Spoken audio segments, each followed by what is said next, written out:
ಇನ್ನೊಂದು ಹೇಳ್ತೀನಿ, ನಿಮ್ಮೂರಲ್ಲ ರೋಡ್ಸ್ ಐತೆ ಮಾರ್ಚ್ ಅಲ್ಲಿ ಬರ್ತಾ ಇದೀನಿ ರೋಡ್ ಶೋಗೆ. ಅವತ್ತೆಲ್ಲಾರು ಭೇಟಿ ಆಗೋಣ. ದಯವಿಟ್ಟು ಇವತ್ತು ಸಹಕಾರ ನಾವು ಕಲಿಸ್ತೀವಿ. MR ರವಿನನ್ನು ಕರೆಸಿದ್ಕ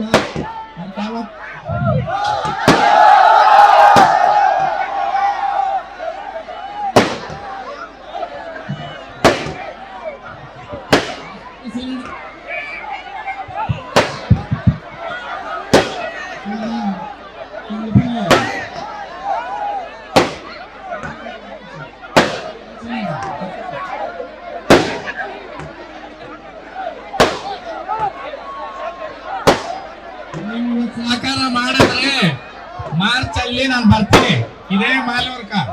ನೀವಿವತ್ತು ನೀವು ನಾನು ಏನ್ ಹೇಳೋದಂದ್ರೆ ಇನ್ನ ಹೊಸಕೋಟೆನಲ್ಲಿ ಐತೆ ಪ್ರೋಗ್ರಾಮ್. ನಿಮ್ಮೆಲ್ರಿಗೂ